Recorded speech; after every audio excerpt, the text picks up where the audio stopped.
Bueno, muy bien. Con este panorama, Carlos Herer, buenas noches, ¿cómo está? ¿Qué tal? Buenas noches. ¿Cómo anda? ¿Bien? Muy bien. Bueno, ¿y cómo pinta el 2013 en la economía argentina? ¿Va a ser mejor? 1.9 fue el crecimiento del 2009. El presupuesto que nosotros aprobamos a fines del año pasado tiene una estimación superior al 4% de crecimiento del PBI, y está basado en una serie de supuestos, porque siempre hay que decir que estamos hablando, cuando uno dice presupuesto, está presuponiendo determinadas cosas. Entre esas cosas está también el mundo.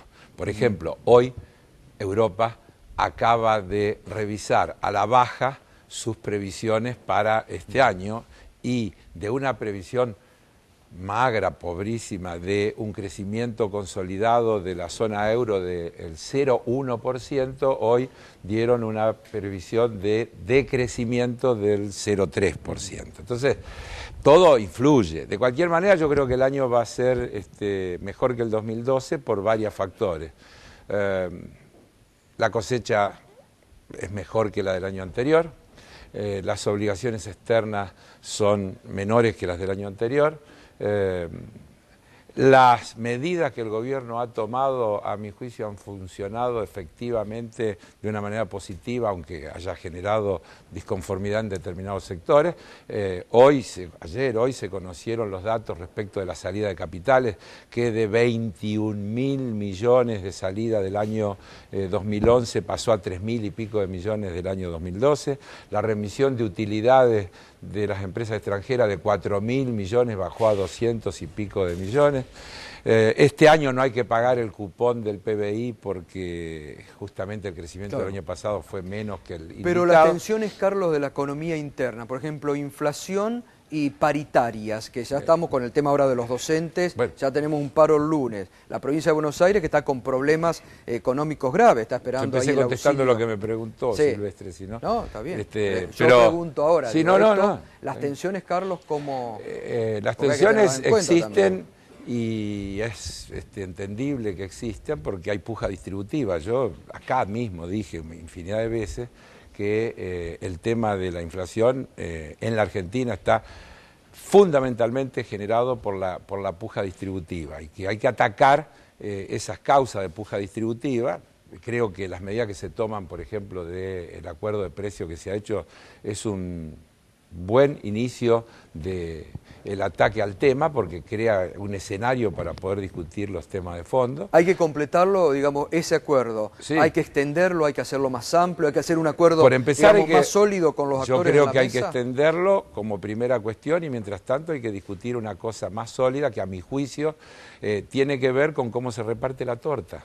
Si uno analiza los balances de las 500 empresas más grandes de la Argentina, observa que la rentabilidad que han tenido en los últimos años ha sido creciente en relación a años anteriores. Por lo tanto, no es cierto que tienen que trasladar automáticamente los aumentos salariales, y no es cierto que los precios aumentan por culpa de los salarios. En todo caso, los salarios tratan de recuperar lo que pierden frente a los precios, y en esta carrera han corrido siempre con desventaja. Es decir, que usted lo ve como un puntapié inicial que habría que complementarlo con otras medidas. Con otras medidas, así es. ¿Por ejemplo?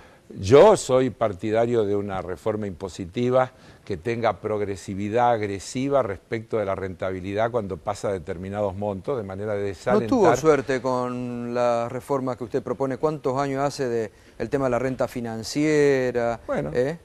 Perdón, ha habido una reforma de la Carta Orgánica del Banco Central que recoge muchísimas de las cosas que nosotros planteamos.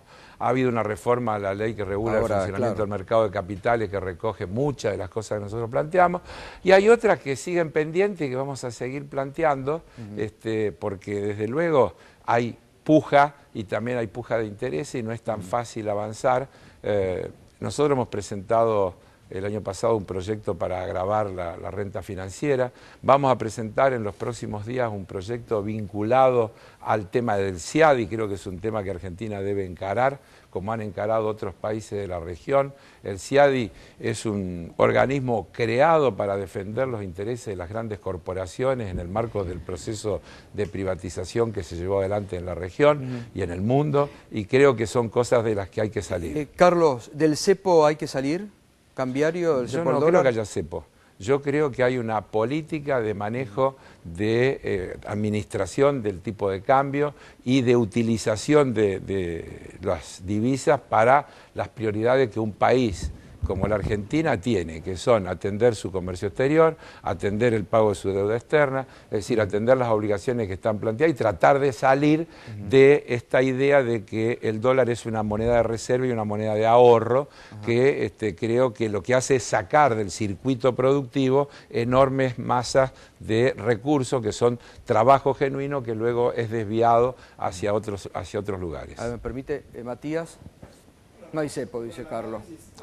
Hace Carlos, yo la verdad que comparto todo. Lo que pasa para mí se queda corto en la parte de la responsabilidad del gobierno en materia de inflación. En materia de la responsabilidad de las grandes corporaciones, yo lo comparto. También entiendo que hay corporaciones en el resto del mundo y la tasa de inflación del resto del mundo es menos de 1/10 de la tasa de inflación que tenemos en la Argentina.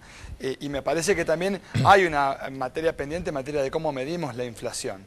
¿Sí? Porque es muy difícil que rediscutamos y que avancemos en una discusión a favor del salario en esta redistribución del ingreso si no tenemos claro cuánto es la inflación, porque quien más perjudicado resulta justamente es el trabajador. Sin perjuicio de que es cierto que en los últimos 10 años se ha mantenido el valor del salario, el salario real de la Argentina creció por encima del promedio de la región, excepto en 2012. Porque en 2012 no se tocó el mínimo no imponible del impuesto a las ganancias y este año se tocó, pero no se modifica la famosa tablita que hace que se achate la pirámide. En cuanto al tema del cepo, yo creo que es muy loable querer que los argentinos y las argentinas pensemos en pesos.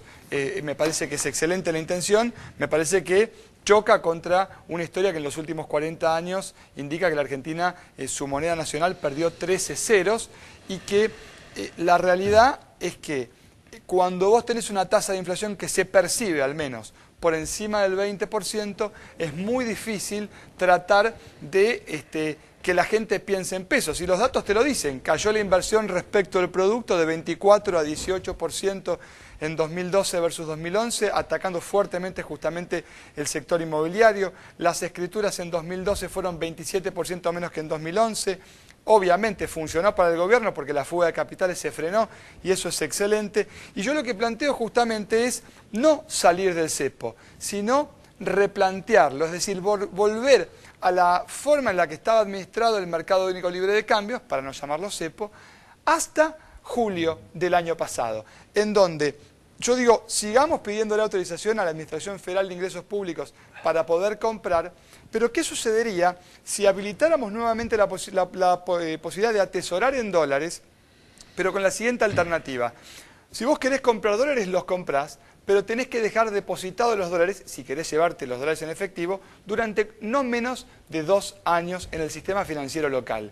De modo que ese depósito queda calzado en el sistema financiero durante 2 años y con el producido de ese depósito, la idea es que si querés salir antes, podés o bien salir en pesos al tipo de cambio oficial o transferir el depósito para cancelar operaciones inmobiliarias o de bienes muebles. La idea se completaría con que cuando compras un bien inmueble, por ejemplo, quien recibe el depósito tiene que volver a esperar 2 años si quiere retirar el efectivo o, en su defecto, puede salir en pesos al tipo de cambio oficial.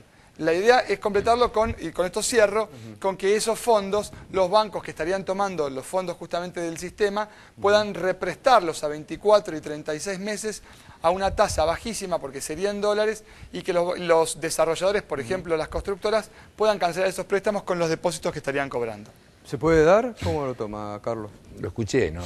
Sería un irresponsable si yo diera una opinión de algo que acabo de escuchar, que tiene toda una ingeniería, que también supone una determinada respuesta del público, conductas, etcétera, que como están en el terreno de los supuestos, pero para usted, decir, pero para yo usted... creo que, a ver, vamos a decir que hay coincidencias en cuanto a describir una cantidad de cuestiones.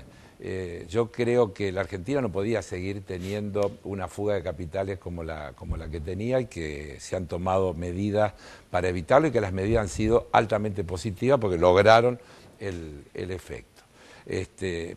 Hay situaciones como la del mercado inmobiliario que requieren todo un análisis, seguramente habrá otras opiniones. Yo digo que la Argentina es el único país de la Tierra que ha tenido un boom inmobiliario al contado, lo cual es una rareza también de la economía global. No hay otros ejemplos. En todos lados los boom inmobiliarios se han hecho con créditos que generaron las burbujas.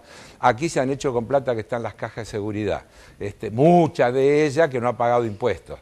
Muchísima de ella que no ha pagado impuestos. Entonces hay muchas cosas que corregir si queremos hacer un país en serio.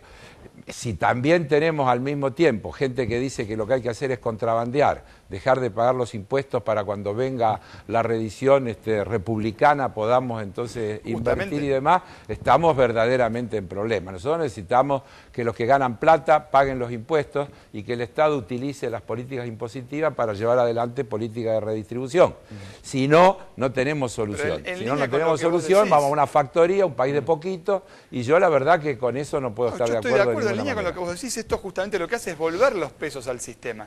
Lo que propone es que los pesos vuelvan a ingresar al sistema y que estén por lo menos 2 años. Te puedo decir una cosa. Sí. El sistema ha desarrollado, a partir de la reforma de la Carta Orgánica del Banco Central, 2 líneas de crédito altamente exitosas, como es el crédito del Bicentenario y el crédito de inversión productiva, que se dan a tasas muy buenas, tasas bajísimas, que están fomentando justamente la inversión productiva y que muestra que cuando hay regulaciones adecuadas y políticas públicas adecuadas se pueden hacer muchas cosas bien.